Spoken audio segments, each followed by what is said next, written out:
Esa madrugada del 22 de diciembre de 1978, el buque insignia de la escuadra avanzaba en la soledad de los fríos canales australes hacia el mar de Drake. En la cubierta superior del buque se encontraba el comandante en jefe de la escuadra, almirante Raúl López Silva. Si bien la oficialidad y la marinería estaban expectantes por lo que pudiese ocurrir en los próximos minutos, no había nerviosismo ni temor, solo ansiedad de lo que les depararía el destino.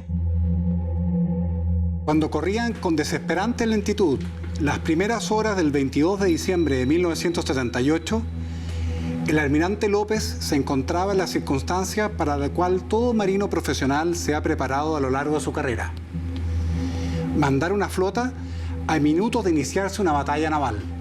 Minutos atrás se había recibido la orden del almirante José Toribio Merino, que decía: atacar y destruir cualquier buque que se encuentre en aguas chilenas.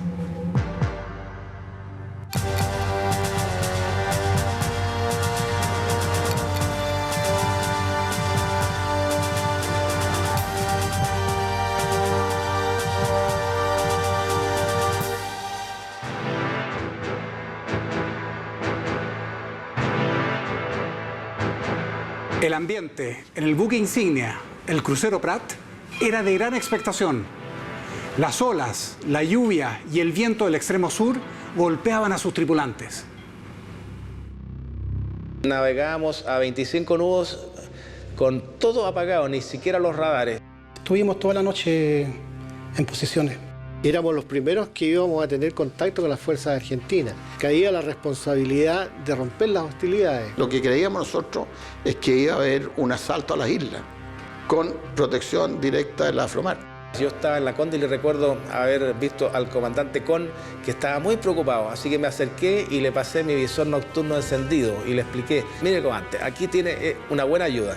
Y él miró y se le iluminó la cara porque estaba realmente amargado. Si me colocaba un contacto al alcance de mi armamento, yo lo iba a disparar, porque yo tenía la orden de disparar. Entonces ahí obviamente se iba a producir la batalla, pues la escuadra chilena tenía la misión de oponerse a cualquier intento de desembarco. Próximo aeronave argentina que no sobrevolara, habían iniciado la invasión, así que lo íbamos a derribar. No vi nunca una vacilación en ninguna de las unidades. Teníamos una comida con el comandante de la base. Vi que le pasaron un mensaje, lo leyó, pero con una cara tremenda. Se puso pálido y dijo, ahora llegó el momento. Pero claramente, junto a las dos fragatas, con el Rivero eran los cuatro buques misileros, los buques más poderosos, los buques de mayor alcance. Y eran los buques que tenían que pegar primero, ¿cierto? Pegar primero y pegar fuerte. Pecho a las balas, vamos al frente y punto. La Armada, curiosamente, estamos en la misma situación que la Fuerza Aérea. Ojalá derrotara a la Armada Argentina. Y yo creo que una de las pocas veces, si no la única vez, en que Chile ha demostrado voluntad de defender su soberanía y su territorio con tal fuerza hasta rendir la vida y que produjo un efecto disuasivo sobre los vecinos. La Afromar esperaba 200 millas al este de Picton, Nueva y Lennox, las Islas de la Discordia. La historia de límites entre Chile y Argentina se remonta al año 1843, en que Chile toma el Estrecho de Magallanes. De ahí se suceden una serie de eventos que culminan en el año 1878 con negociaciones en Buenos Aires, donde participan, entre otros, el capitán Prat. El año 1881 se firma el Tratado de Límites entre Chile y Argentina, que define una de las fronteras terrestres más largas del mundo, basándose en las más altas cumbres que dividen las aguas. En el caso de Tierra del Fuego, sin embargo, la frontera va a ser una línea recta, norte-sur, que llega hasta besar el Canal Beagle. El artículo 3 del Tratado de 1881 establece claramente que todas las islas al sur del Canal Beagle pertenecen a Chile. Y Argentina, en 1904, o sea, 20 y tantos años después de haberse firmado el Tratado de Límite entre los dos países, empezó a cuestionar el curso. Y dijo que el curso corto, digamos, el curvo, una serie de teorías, pero que en el fondo no le permitía digamos, le negaban a Chile la soberanía sobre las islas Picton, Lenos y Nueva, y el resto de las islas hacia el sur del archipiélago fueguino. Es decir, el litigio por los límites del canal Beagle era uno que se había arrastrado por generaciones y de hecho no estuvo exento de incidentes. Hubo una serie de incidentes que empezó con la ocupación del islote Snipe en el año 58. El entonces teniente Wunderlich fue informado de la muerte de su hijo Hermann, al mismo tiempo que recibió la orden de partir al sur a enfrentar el conflicto por el islote Snipe. Antes de embarcarse, volvió a su casa a acompañar a su esposa. Estaba deshecha.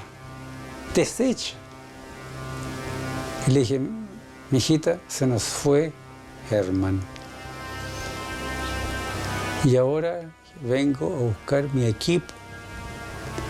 Argentinos ocuparon el islote Snipe y yo tengo que recuperarlo.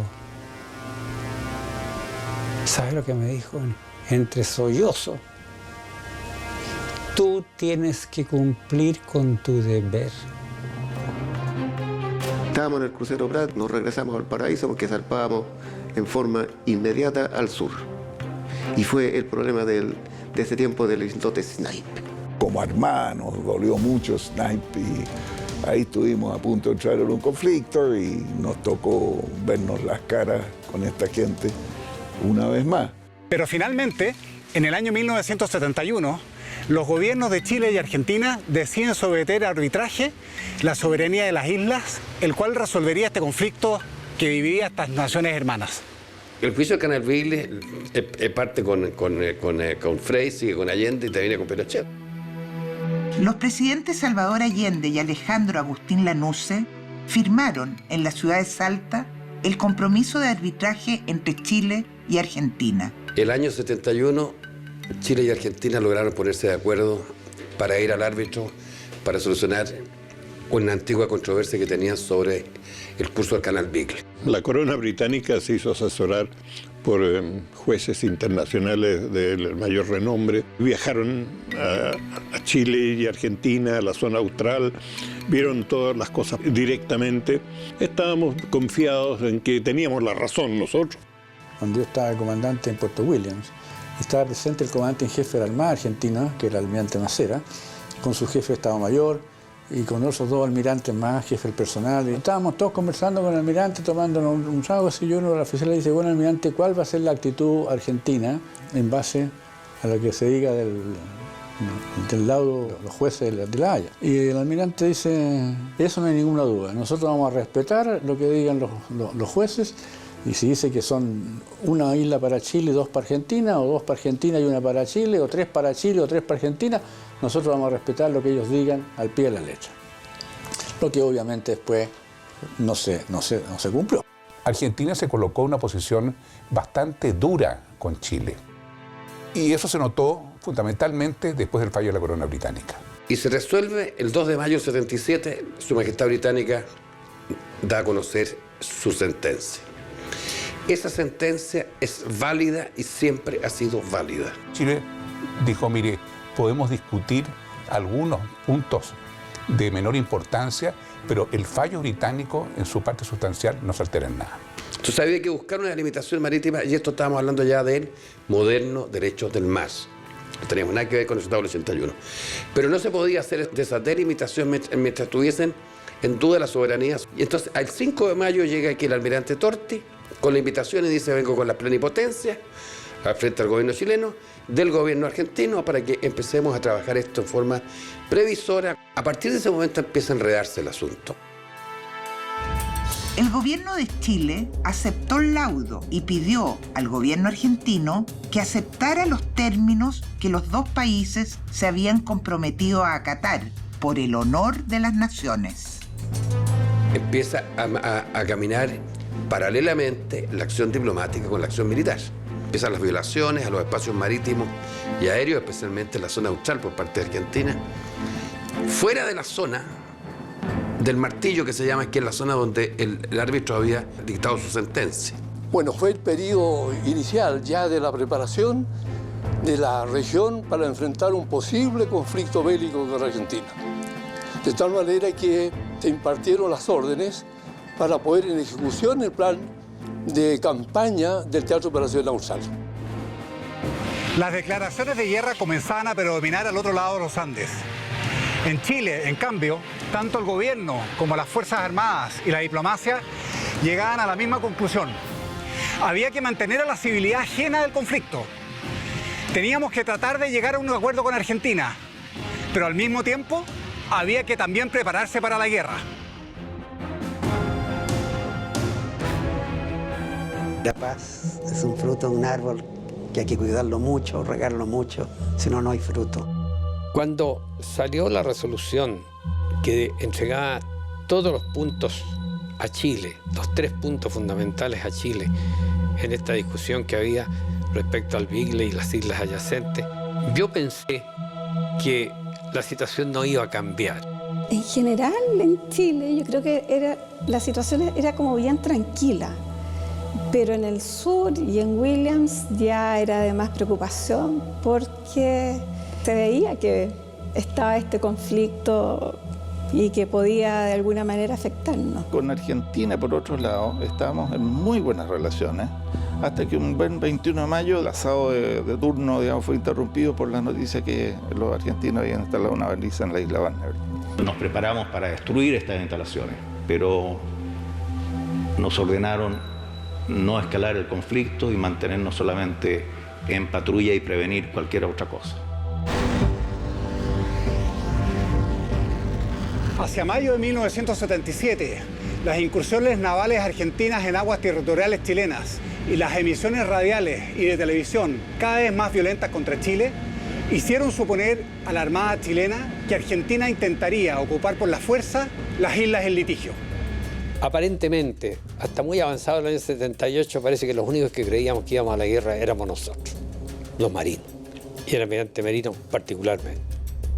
La exploración aeromarítima, que era absolutamente indispensable en este conflicto, hay que sacarle en general un sombrero a todos los aviadores navales que participaron en esa función, porque fueron los ojos de la flota. Comandaba la división el general Dino Fladi, un gran oficial que nos alertó sobre esta posibilidad bélica que se venía encima, y en reuniones en el Teatro Municipal de Punta Arenas convocó a las fuerzas vivas. Todo Punta Arenas recibió el dramático testimonio del general Fladi de lo que se avecinaba. El general Fladi no vaciló en anunciar la inminencia de un conflicto bélico con Argentina. Estábamos concentrados, particularmente en Puerto Williams, porque en el resto de las islas había muy pocos civiles.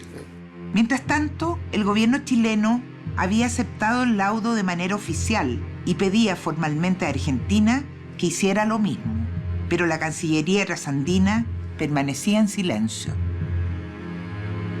La Marina tuvo que tener mucha paciencia para evitar que entráramos en un conflicto, porque había una violación a los espacios marítimos chilenos, ¿no es cierto? Entonces, ¿qué es lo que buscaba? Lo que estaba buscando Argentina era justamente crear el incidente. Se mantuvo un bajo perfil al problema, mientras en Argentina se mostraban actitudes totalmente distintas, haciendo una campaña para convencer a su ciudadanía que los chilenos nos queríamos apropiar de sus tierras y que queríamos salir hacia el Océano Atlántico. Nosotros no íbamos por ningún motivo entregarles a ellos un solo metro cuadrado de tierra, menos todavía después del laudo arbitral. El almirante Raúl López, comandante en jefe de la tercera zona naval en Magallanes, es reasignado como comandante en jefe de la escuadra, con la misión de alistarla para la guerra que se veía venir. Yo creo que fue la persona más apropiada para el momento, ¿no es cierto?, y la circunstancia. El almirante López tenía un don de mando increíble, desarrolló la lealtad de todos sus subordinados, preocupado por su gente. Era una persona admirable. El mejor hombre para ese momento. Las conversaciones entre los representantes de ambos países no hacían vislumbrar una solución pacífica a la crisis. La intensiva preparación ordenada por el comandante en jefe de la escuadra, solicitó dotar a las unidades con todo el personal requerido y con la munición de guerra necesaria también para enfrentarla. El abastecimiento de combustibles y munición de práctica suficiente y necesario para efectuar el entrenamiento en la mar en la forma más realista posible. Hace tiempo recién teníamos recibido los Exocet, había muchas especulaciones, muchos estudios, muchas opiniones del empleo táctico del Exocet, etc. Entonces había una gran actividad profesional al respecto. Bueno, el almirante Merino siempre dijo: el único político de la Marina soy yo, por lo tanto ustedes se van a encargar de que los buques funcionen bien, ¿no es cierto?, que estemos listos para la guerra, y la parte política me la dejan a mí. Mientras la escuadra se preparaba, el general Manuel Contreras viajó a Buenos Aires para buscar personalmente una solución que evitase la guerra. El resultado a sus gestiones fue una reunión privada de los generales Pinochet y Videla que se realizó en Mendoza. Cuando llegamos a diciembre del año 77, el despliegue estratégico argentino es total y tiene la diferencia con el de diciembre del 78, en que se fue silencioso el del 77. Se hace sumamente difícil ese momento. Y esa es la razón por la que el presidente Pinochet se reúne con el presidente Videla en Mendoza. Es porque la situación es muy crítica. Y en ese encuentro acuerdan reanudar las conversaciones, porque habían fracasado prácticamente. No había acuerdo, venía cualquier cosa a partir de ese momento. El general Pinochet invariablemente sostenía que quería la paz. Y él siempre consideró que la guerra era el último recurso y que iba a significar algo muy difícil de poder superar en cuanto a las relaciones de los pueblos después. La reunión en Mendoza el 19 de enero generó varios malos entendidos, que fueron inmediatamente rechazados por ambas cancillerías. No existen muchos detalles sobre esa reunión. Sin embargo, se sabe que hubo momentos de mucha tensión. Después de casi un año de silencio, el 25 de enero de 1978, el gobierno trasandino al fin se pronunciaba oficialmente. Declaró el laudo insanablemente nulo por transgredir derechos e intereses permanentes argentinos que jamás habían sido sometidos a arbitraje. Así, de acuerdo a la interpretación argentina, el gobierno no estaba obligado a aceptar los términos del fallo. El superior gobierno de la nación se hace un deber en anunciar formalmente que ha resuelto considerar nulo el laudo arbitral de Su Majestad Británica sobre la cuestión del Canal Beagle. Y de repente hubo el encuentro del general Pinochet con Videla en Puerto Montt. Y así que cuando se supo que se venía el encuentro, nosotros en un avión nos embarcaron y volamos con todos nuestros monos, nuestros pertrechos, y nos fuimos a la zona austral. En la reunión de Puerto Montt, los presidentes Pinochet y Videla acuerdan formar un grupo negociador cuyas labores durarían hasta noviembre. Fue, sin embargo, durante la conferencia de prensa que Pinochet deja pillo a Videla, emplazándolo a respetar el laudo que su país había recientemente declarado nulo. Ninguna de esas gestiones tuvo éxito. Y yo creo que perturbaron el trabajo profesional que estaba llevando la Cancillería. No ayudaron, en definitiva, al entendimiento, y el mejor resultado es que esas reuniones fueron un fracaso. A fines de enero, el gobierno argentino comienza una movilización de sus Fuerzas Armadas hacia la frontera con Chile, en un claro gesto de provocación hacia sus vecinos chilenos. Al mismo tiempo, pero de forma muy silenciosa, el gobierno de Chile comenzaba a prepararse para enfrentar este conflicto, que no deseaba, pero que se vería venir.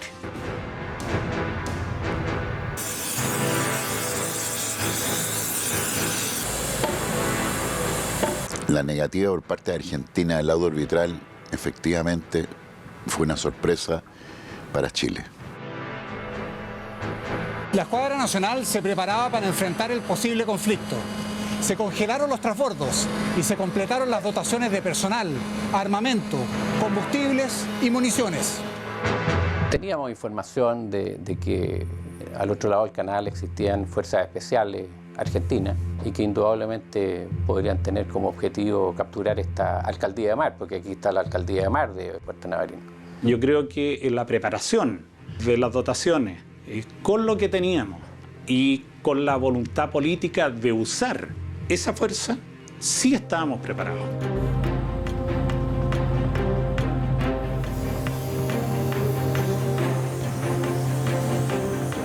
La posición argentina se fue agravando. Colocaba a Chile como diciendo, mire, o usted arregla conmigo una solución distinta del fallo de la corona británica, o si no, vamos a entrar a decidir esto en otra forma. Y la otra forma de decisión, evidentemente, que era una guerra. Y nosotros, para poder obtener material bélico, teníamos que hacer una serie de figuras transaccionales, digamos, con distintos países del mundo, a través de triangulaciones, etcétera, que nos permitieran tener unas fuerzas armadas en condiciones de afrontar situaciones propias de la razón de ser de las Fuerzas Armadas. El almirante Merino por aquí y el almirante Macera por el lado argentino eran los más radicales en abordar este tema, porque el presidente era marino, porque el conflicto era de naturaleza marítima. Todas las tropas que se movilizaron al Teatro de Operaciones Austral, del Teatro de Operaciones Norte no se sacó absolutamente nada. De hecho, la Armada había hecho cursos especiales de oficiales para aumentar la dotación de oficiales, previendo que en el Centenario podía haber problemas, pero no en el sur, sino que era el norte. Antes de eso, y quizás mirando retrospectivamente, fue bueno adelantar la crisis, porque si la crisis se hubiera juntado con la 69 con Perú, hubiera sido peor, pero no estaba más débil. Entonces, el hecho de adelantar la crisis en Argentina al 78 fue mejor. Realmente uno podría pensar que esto iba a desembocar en un pánico local, pero no fue así.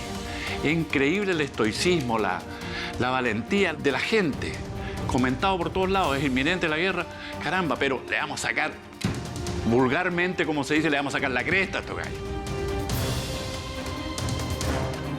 Nuestras familias como que vivían al margen. Yo recuerdo a mi señora, feliz de la vida, me fue a despedir el día que zarpamos hacia el sur y que ya el conflicto con Argentina se había inminente, y yo no las veía ni preocupado, lo cual era grato por un lado, pero por otro lado quiere decir que la ciudadanía no estaba totalmente al tanto de lo que realmente estaba sucediendo. En un vuelco a la política de las negociaciones directas en el gobierno de Chile, el almirante Patricio Carvajal fue reemplazado en la Cancillería por Hernán Cubillos. Un gran canciller, un tipo notable, brillante, un hombre de una rapidez mental, ejecutivo, directo, franco, gran amigo por lo demás. Manejaba todos los frentes estupendamente bien, ¿no? Fue fundamental. Nosotros sabíamos que cualquier conflicto nosotros íbamos a tener que actuar primero en la zona austral, porque fuere que se iniciara el conflicto en el norte, indudablemente Argentina iba a reaccionar en el sur. Y a lo mejor viceversa también. La aviación naval nuestra era muy precaria, muy esforzada, pero sumamente precaria, de carácter de exploración. Pero en eso, indudablemente, que teníamos que descansar nosotros en lo que nos pudiera apoyar la Fuerza Aérea. El problema era, con Perú, todo lo desarrollamos en el norte, en la zona austral no había nada. Debido a los aparentes progresos de las comisiones mixtas, las relaciones entre Chile y Argentina vivieron algunos meses de tranquilidad entre abril y octubre, pero ambos países seguían preparándose para una guerra que se veía en el horizonte.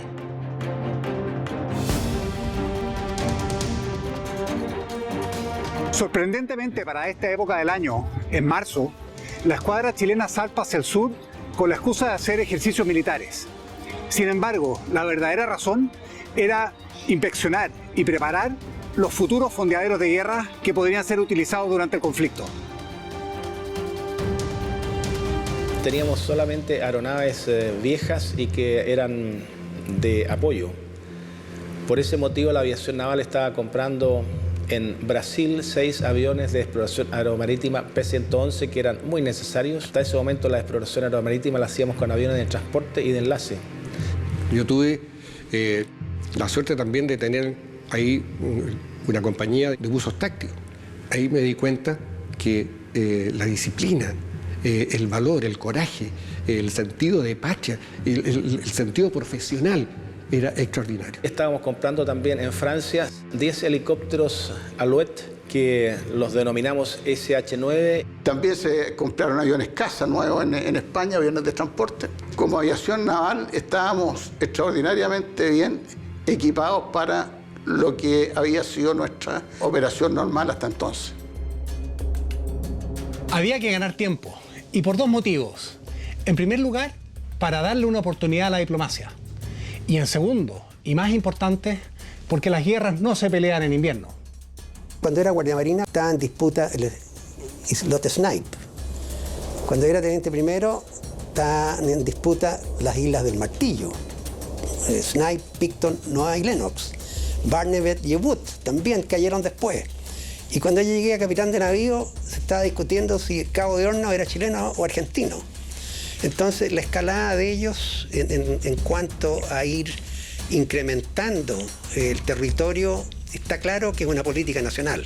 Ese gran esfuerzo que se hizo de mover tantas tropas, de que las tropas estuvieran en su lugar, y con el armamento y con el entusiasmo de la gente, llegar a ser un poder disuasivo, concreto y real, para evitar un conflicto.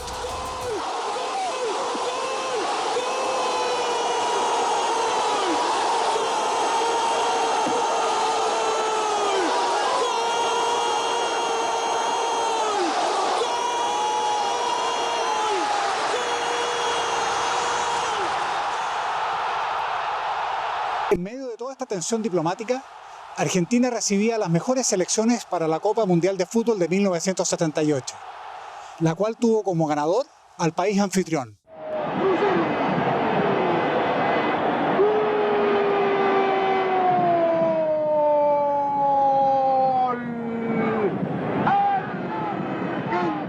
Frente a la unidad argentina en torno al fútbol, Chile sufría una traumática división en su junta de gobierno. El 24 de julio, el comandante en jefe de la Fuerza Aérea Chilena, general del aire, Gustavo Lee, fue reemplazado por el general Fernando Matei. Cuando yo fui nombrado comandante en jefe, todos los otros generales hicieron causa común con el general Lee. Pocos días después, el alto mando argentino designó al general Rafael Videla como presidente de la República y al general Roberto Viola como comandante en jefe del ejército. Había que seguir con el enemigo sentado en la mesa, era tenerlos sentados en la mesa antes de tenerlos a balazo limpio afuera. Entonces había que seguir buscando, siempre que nosotros mantuviéramos nuestra posición jurídica intocable.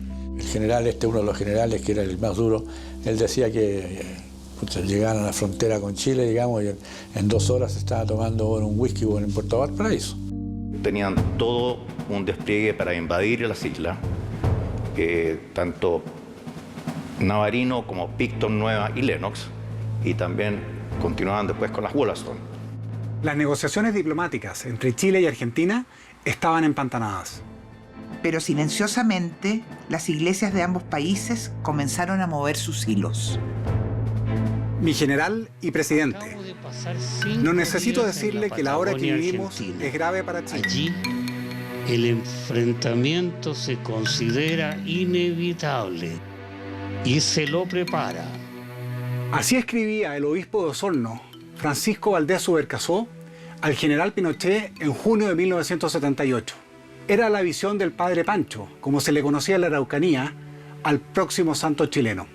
El general Pinochet le contestó al padre Pancho, indicando que le agradecía su preocupación. Se estudiará esta proposición a fin de actuar en la forma más adecuada y conveniente. En Santiago, el nuncio Ángelo Sodano, el cardenal Silva Enríquez y el embajador Risle arreglaron una entrevista privada y secreta entre el canciller Hernán Cubillos y el Papa Paulo VI para explicarle lo grave de la situación. Nosotros estábamos informando siempre de que la cosa se estaba poniendo más difícil y cada vez más difícil. Una semana antes de la entrevista, el Papa Paulo VI murió. Parecía que a pesar de todos los esfuerzos, la guerra era inevitable. El gobierno de Chile se comportó en tal forma de prudencia, no alardear de más, de no comentar, sino que actuar con prudencia precisamente para no provocar un estado de angustia en el país. Estábamos preparados, teníamos una actitud de temor, porque todos sentimos temor ante ante un conflicto de esta magnitud, pero teníamos certeza de que la misión nuestra era defender nuestra patria. Estábamos preparados, incluso nosotros movilizamos nuestros armamentos y todo, Timpelino. Si había que enfrentar algo, hacer algo, las cosas no iban a salir bien porque nos consideramos profesionales 100%. Desde el momento que llegamos a Talcahuano, comenzamos a sacar todo lo que el buque tenía como decorativo, llámese galvano, fotografía, recuerdo. Armar nos pasó un container, comunicaciones, la radio, operaciones, ingeniería, todo dejaron en ese container lo que nos servía para la guerra. Y comenzó esta faena terrible, una faena de misiles, llámese Exocet, Zika, en los pasillos. Estábamos equipados con equipo y armamento que había venido del Pacto de Ayuda Mutua de los norteamericanos y prácticamente estaban en su última fase operativa ese equipamiento y ese armamento. Tuvimos todo lo que necesitamos ese año, nadie puede reclamar de que no haya habido munición, de que no haya habido petróleo, todo lo que se necesitó se tuvo. Y todas las recaladas nosotros las hacíamos de noche. Y los buques también oscurecidos, digamos. El almirante López, por ejemplo, controlaba las maniobras de atraque con un cronómetro. Uno cuando transitaba en el único pasillo que tiene la fragata Cóndor, por ambos lados lleno de proyectiles, lleno de balas, de todo tipo. Y el buque era un polvorín. La forma más determinante de cumplir la dotación de guerra en un destructor es cuando se embarca el médico. Cuando llega un médico a bordo es porque ya se establece la condición de combate. En primer lugar, la confianza que él tiene en sí mismo. El saber que sabe hacer lo que tiene que hacer. La segunda confianza, confiando en su equipo, en su armamento. Y la tercera confianza es la confianza en el mando. Y cuando están esas tres confianzas presentes, la moral está alta. Yo creo que el problema de ser declarado como el que inicia las hostilidades a nivel internacional es un problema del político, no es un problema de las Fuerzas Armadas. Las Fuerzas Armadas lo que tienen que hacer, una vez que han recibido su misión, ¿no es cierto?, tienen que empeñarse para lograr el objetivo en el mínimo de tiempo, ¿no es cierto?, y en la forma más aceptable posible. En el Vaticano, el nuevo Papa, Juan Pablo I, manda una carta a ambos gobiernos pidiendo la paz. Esto siembra nuevas esperanzas de que será posible evitar la guerra. Y la Santa Sede se va a jugar más por la paz que por el derecho. Los argentinos no querían guerra. En el fondo, el pueblo argentino no quería guerra. Una fortaleza tremenda que nosotros tuvimos como escuadra fueron los fondeaderos de guerra.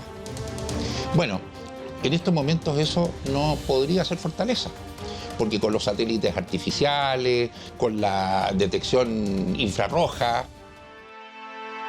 El general de Carabineros, don José Rodríguez Bascur, gran amigo mío también, me llama por teléfono y me dice: Vicente, necesito que me hagas una paleteada, estoy mandando 1000 paquitos para Punta Arenas. Ah, pues 1000 paquitos, ¿en qué lo vaya a traer? 3, 4, 5, 7 vuelos nocturnos. Todos vienen de pie, los pobres cabros, todos cargados, listos a bajarse. Necesito 1000 jarros para darles café. Así que me movilicé esta noche y logré juntarle creo que como 700 jarros. Increíble, todo gratuitamente. Los medios de comunicación fueron fundamentales en mantener la reserva. El 15 de septiembre pareció haber una relajación de la tensión. El almirante Emilio Macera, el más virulento enemigo de cualquier arreglo pacífico con Chile, dejó la comandancia en jefe de la Marina Argentina y fue reemplazado por el almirante Armando Lambruschini. Así que comenzamos a enterrarnos y a hacer posiciones en la roca, cual minero, Por supuesto que los fondeaderos de guerra estuvimos muchas veces, primero para reconocerlo, después para habilitarlo y por último durante prácticamente todo el mes de diciembre, digamos, ¿no es cierto? Teníamos un entrenamiento físico, pero era envidiable. Corría 10 kilómetros, era como si no fuera nada. Y con peso, con bota, nada de zapatilla, yo con mochila a la espalda. Realmente en esta época nosotros estábamos tan bien entrenados que no teníamos miedo a nada, nos creíamos superhombres realmente. El 29 de septiembre de 1978 murió en Roma el Papa Juan Pablo I. Todos los esfuerzos desplegados por la Iglesia, tanto argentina como chilena, por el nuncio y sobre todo por la Cancillería, quedaron truncados y había que comenzar las gestiones otra vez. El general Videla le mandó N emisarios a conversar con él y él nunca varió en el mismo discurso.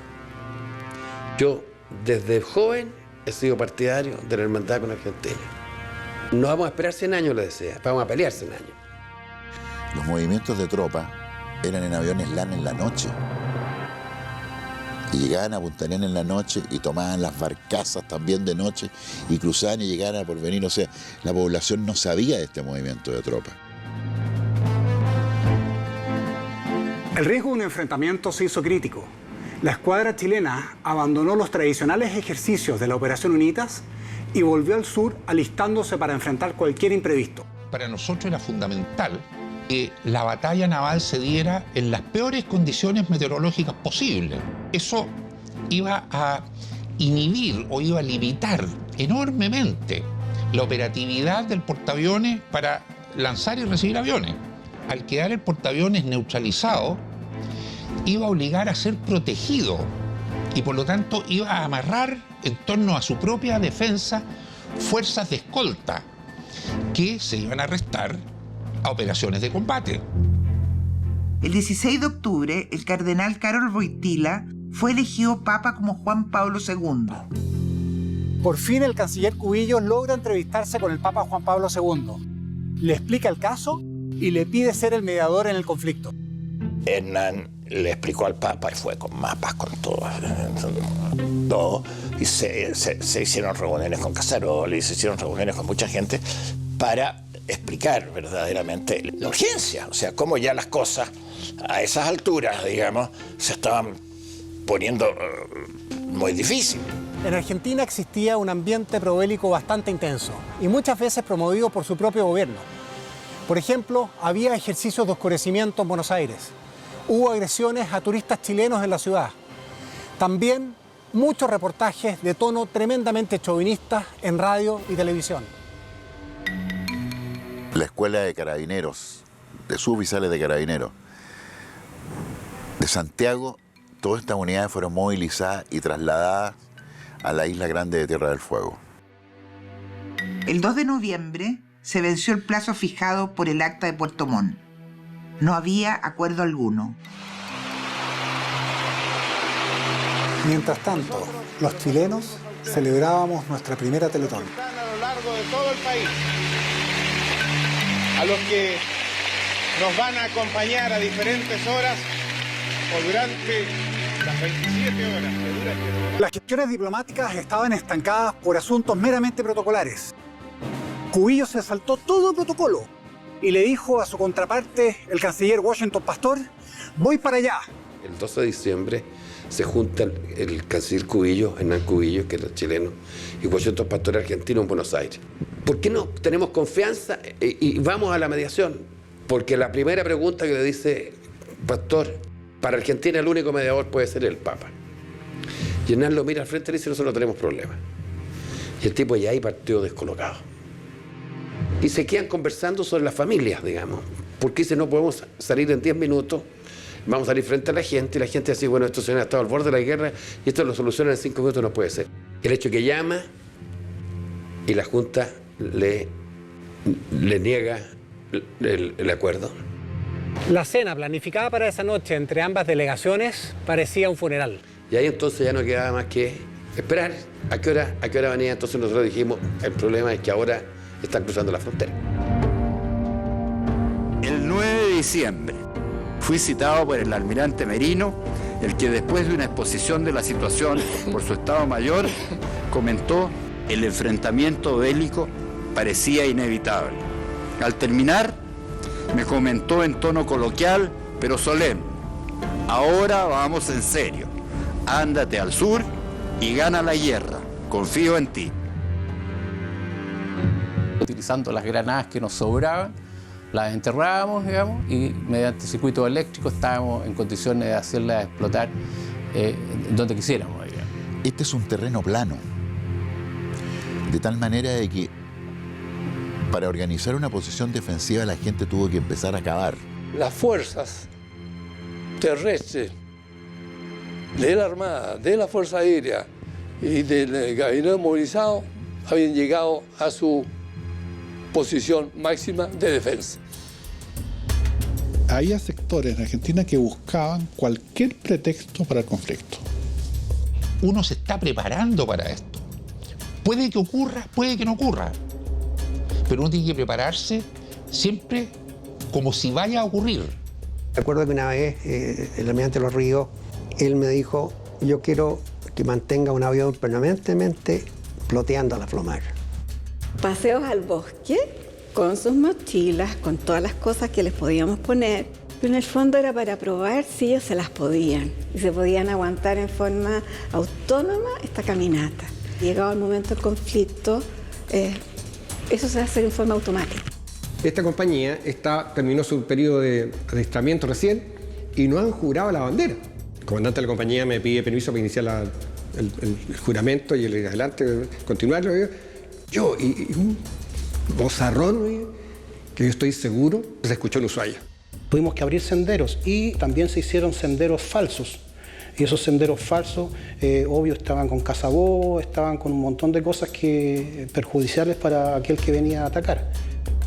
El Consejo Militar Argentino, se supo después, fijaba la fecha de la invasión para la madrugada del 22 de diciembre. Las condiciones de operaciones para una fuerza aérea por el lado chileno son horribles comparadas con la argentina. Tienen Río Gallegos, tienen Río Grande y además un portaaviones. Llegamos a los fonderos de guerra, que eran muy cómodos para nosotros, mientras los argentinos se movían en el Atlántico Sur que presentó en esa oportunidad muy malas condiciones. Nosotros estábamos tranquilamente en lo que se conoce como la posición estratégica, esperando el momento oportuno para poder hacernos a la mar. El 12 comienza la flota de mar a navegar desde la latitud de la Falkland hacia la isla de los Estados. Ahí comienza, el 12. Con la intención posible, ¿no es cierto?, de apoyar a la fuerza para conquistar las islas del Beagle. En caso de retiro, primera posición, segunda posición, a una distancia como de 500 metros una de otra. Después más arriba, cada refugio también había munición y habían raciones de combate en caso de ir emprendiendo la retirada. Lo que a mí me tocó ver era que todo el personal llegaba con tanta motivación que la medida fue al revés. O sea, la gente que estaba en las primeras líneas hubo que quitarle la munición y la munición solamente la tenían los oficiales. Si hubiese disparado un militar chileno, nosotros habríamos sido los agresores. Fue al revés. La población me transmitió tranquilidad a mí. Me impresionaba eran los profesores del colegio. Esa gente tenía vocación de maestro. Testimonios posteriores indican que por esa fecha la Cancillería argentina notificó a sus embajadas que iba a recuperar las islas, comillas, ilegalmente ocupadas por Chile.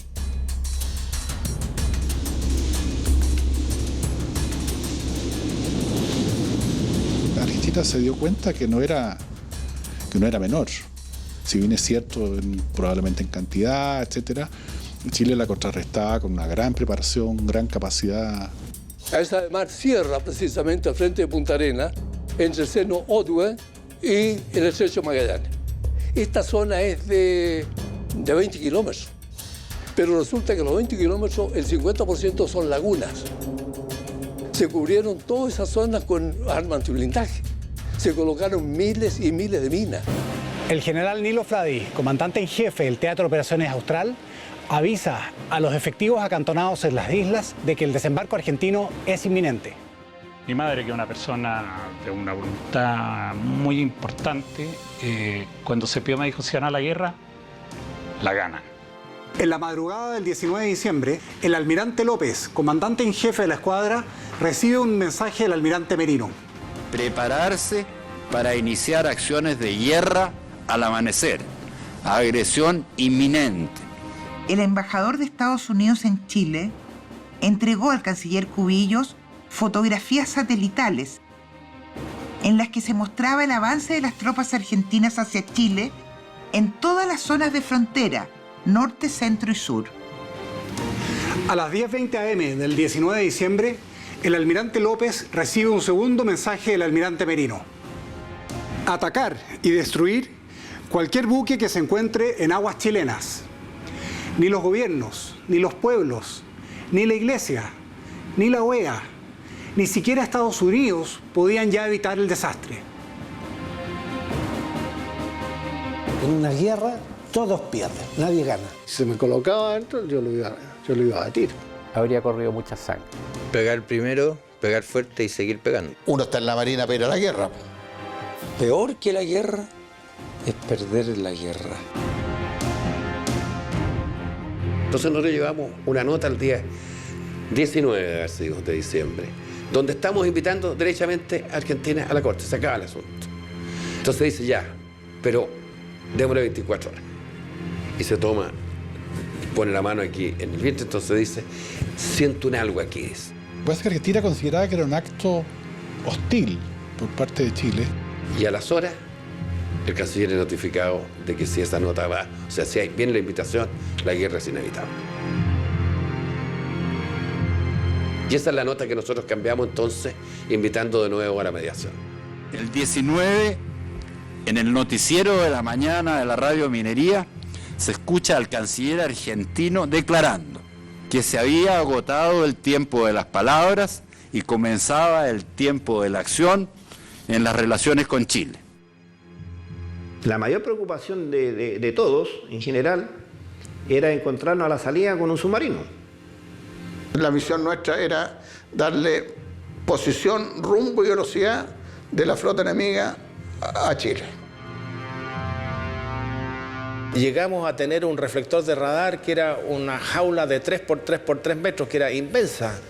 Y cuando vimos la formación de batalla, que hablaba entonces una primera línea, que eran los buques más firmes, que eran los buques de construcción norteamericana, esto era la formación acero, iban a ir en la primera línea, separados 5 millas uno de otro. Detrás venía 20 millas más tarde la formación bronce, que eran en la torre, con los 4 buques ingleses que tenían misiles. Entonces la intención era que los primeros soportaran castigo y que los segundos fueran capaces de lanzar misiles sobre los buques argentinos. Pero lo que no nos habían dicho es que la formación de batalla incluía que nosotros íbamos 20 millas delante de la primera línea, llevando esta jaula inmensa colgando debajo, y teníamos que volar entonces a 50 pies. Éramos un perfecto blanco tipo destructor o fragata. La situación era crítica, y así lo entendían los efectivos que fueron desplegados en las islas. Muchos de ellos escribieron cartas dejando sus bienes personales a sus seres queridos. Yo le dije a mi señora, ya, tú con los chicos, para Chile. Argentina cierra el paso Libertadores y rechaza la oferta del presidente Carter de ir a la OEA. Se evidenció un desplazamiento de la flota de mar a una velocidad cercana a los 20 nudos en dirección hacia el sur. Las divisiones de la escuadra zarparon de sus fondeaderos de guerra el mismo día 19 a un punto situado bastante al sur del Cabo de Hornos. El comandante del buque insignia en el crucero Prat, en su puente de mando, exclamó: "Por fin vamos a saber cuántos pares son 3 moscas". Navegábamos en absoluto silencio electrónico para no ser detectados y sorprender al adversario. Era normal en un joven tener un miedo, pero había un miedo controlado. Puta, no estoy seguro, Juan, si voy a poder disparar en ese momento. Entonces ahí le dijimos, no, Juan, eso no puede ocurrir, porque si tú fallas, estamos todos sonados. En silencio rogué a Dios que supiera guiar a todo este conjunto de fierros y de hombres con acierto y valor para conducirlos con éxito en las acciones que emprenderíamos. Y abrí la puerta y me encontré con el médico, con el doctor, absolutamente compenetrado. Este fue el último que llegó al buque. Ahí yo dije, estamos pero 100% preparados para lo que Dios quiera, pero 100% preparados. En la zona del teatro de operaciones, el Simpson estuvo prácticamente como fuerza solo, esperando el momento, hasta cuando nos ordenaron zarpar. Nosotros éramos los distractores de todas las fuerzas argentinas que estuvieran en el área. A nosotros tenían que cazarnos. A las 5:35 am, la escuadra chilena capta la Flomar con sus radares. Flota de mar estaba compuesta por un portaaviones, un crucero, 4 unidades misileras, 4 unidades artilleras y antisubmarinas y buques de reabastecimiento. Próximo hueco de combate es porque vamos al combate. Los movimientos de la Escuadra Nacional, ubicada en el lugar de mayor exposición ante el avance argentino, se veían reflejados también en el Ejército, la Fuerza Aérea y Carabineros en toda la extensión del territorio nacional. El que triunfaba en el mar iba a ganar esta guerra. Estima que la escuadra argentina llegará a cumplir su objetivo en las primeras horas de mañana 20. Que cada uno de nosotros cumpla con su deber. Continuar. Si las escuadras de ambos países mantenían la dirección de su avance y su velocidad, estaría unas 6 horas a distancia de fuego. Le dije a mi sargento, tome la bandera y mándela a clavar al árbol más alto que tenemos aquí en la posición. No le ponga driza, sino que clávela. Me preguntó por qué la quería que la clavaran en el árbol más alto y no teníamos driza. Le dije, porque si cae, que le cueste sacarla, por lo menos. Teníamos cañones alrededor de la casa que estaban todos desenfundados. Yo encontraba que lo mejor que me podía pasar era que yo durmiera. Y ese día yo me salí del ministerio ya pensando que no íbamos a volver a esa oficina, sino que nos íbamos a establecer en otro lugar. Y salí con toda la documentación necesaria. Pintado, con nuestro equipo de combate listo, el equipo de radio encendido, esperando la orden de atravesar al frente, atacar.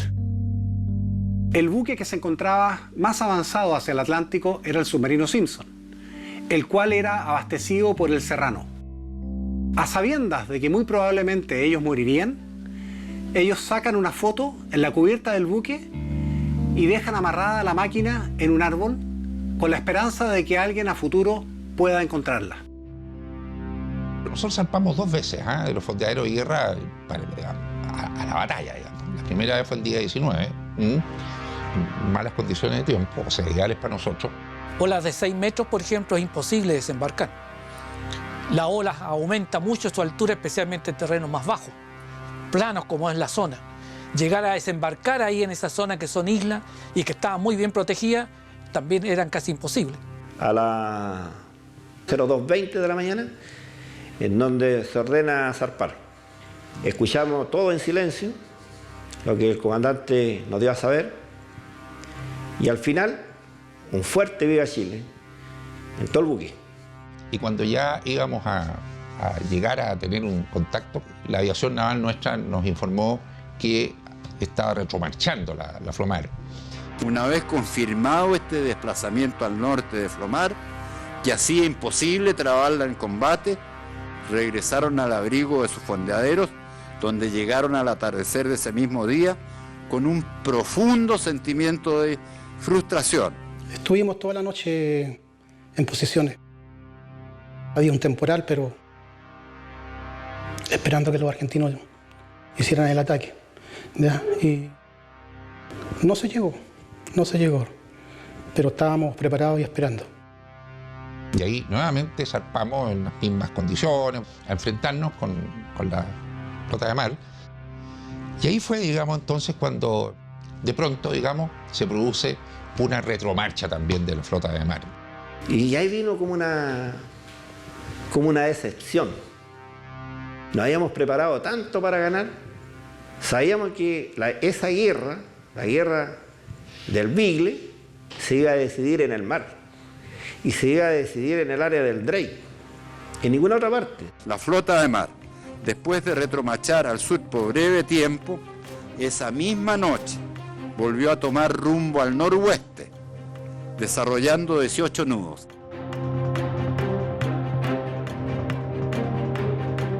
Llama el cardenal Casaroli a los embajadores en Roma y les dice que el Papa está más que deseoso si los gobiernos pueden recibir a un enviado especial de él. En la tarde me llama Padre Cavalli y me dice, señor embajador, puede usted venir mañana. Y ahí me ofrecieron la misión de paz. Y la cual fue aceptada y Argentina lo aceptó también. No se puede decir que fue el Papa el que evitó la guerra, que el Papa consolidó la paz. Alcé la cama, miro así por un huequito para afuera y estaban los cañones tapados. Y esta gente ya no estaba. Y la paz en realidad es un gran premio que lo logran los que se preparan para la guerra, bien preparados. La mayor recomendación a un joven oficial es que sean buenos profesionales. Preocúpense 100% por su personal. Y que piense qué es lo que haría él en una circunstancia similar. Porque la formación que reciben tanto los oficiales en la Escuela Naval como los grumetes en la Escuela de Grumetes es extraordinaria, es la misma de Prat. Estábamos dispuestos, estábamos preparados para afrontar la guerra hasta las últimas consecuencias. Si hay que volver a hacerlo, ahí estoy. Si hubiéramos seguido avanzando y se hubiera provocado, habríamos estado muy cerca de la gloria. Grabados en la historia de Chile por siempre. Pocos días después, la escuadra chilena ingresaba al puerto de Valparaíso a sus labores habituales de tiempo de paz. Fueron todos, un pequeño grupo de personas dispuestas, equipadas, respaldadas y sobre todo preparadas para enfrentar un conflicto. Ellos evitaron la guerra.